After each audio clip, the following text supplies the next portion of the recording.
Governor Mike Huckabee, Fox News contributor and two-time presidential candidate, and Austin Goolsbee, economics professor at the University of Chicago's Booth School of Business. He served as chief economist to President Obama. Gentlemen, welcome. Good to have you here today.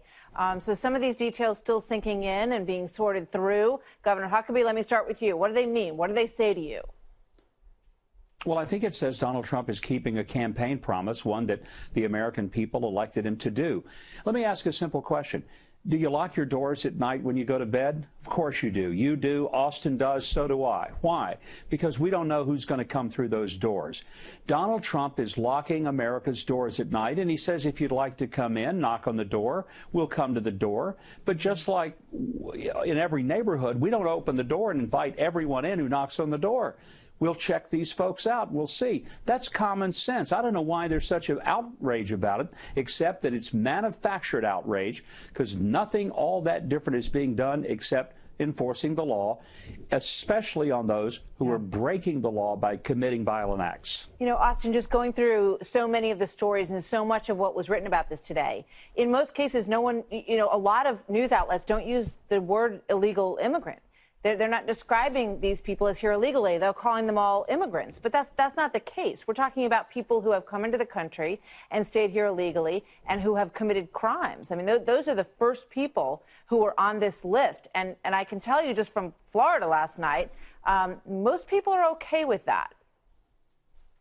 Well, I don't know what news report you're referring to. They usually are called undocumented immigrants rather than calling them illegal immigrants. They call them undocumented immigrants. But it's illegal to be undocumented and to be in the country. Do you see that? I understand that. Okay. That is why the reason there is outrage is not that Donald Trump is fulfilling a campaign promise. It's that he's directly violating a campaign promise. How so? He came up with this plan during the campaign.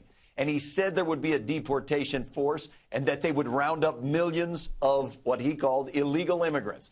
And there was massive outrage at that plan, and his Republican opponents in the primary said that that would cost tens of billions of dollars that could be better spent on law enforcement in other places. And so he backed away from that pledge in the campaign, and now he's back. Yeah, but and so it's not a surprise that people are upset again. Austin, what matters now, we're all jaded enough that we watch people run for office in this country, and we don't necessarily expect that they're going to carry out exactly the way and the language that they spoke about when they ran for office. That's just the way the country is, unfortunately. However, but what he is trying to do is to put the law on the books, to enforce the laws that are on the books, to remove people who are, for example, to expand the rule a little bit, to include people like drunk drivers. Do you know how many people have been killed by illegal immigrant drunk drivers in this country?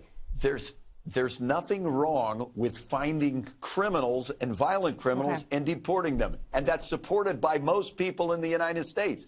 What's happened here is they've redefined it so that they will literally be going to the interior of the United States, getting people who have been in this country for 20 and 30 years that have kids that are citizens, and we're going to spend more than $10,000 per deportation to find and deport them.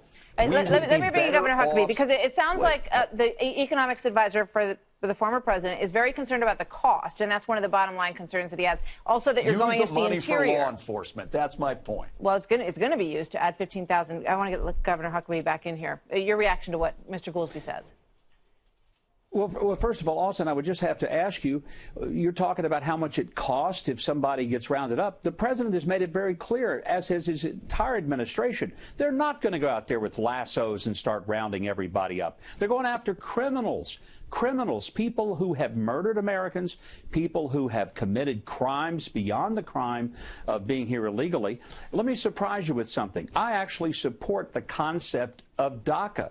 What I didn't support when President Obama did it was that he did it with executive order rather than going to the Congress and actually getting the law changed like he's required to do.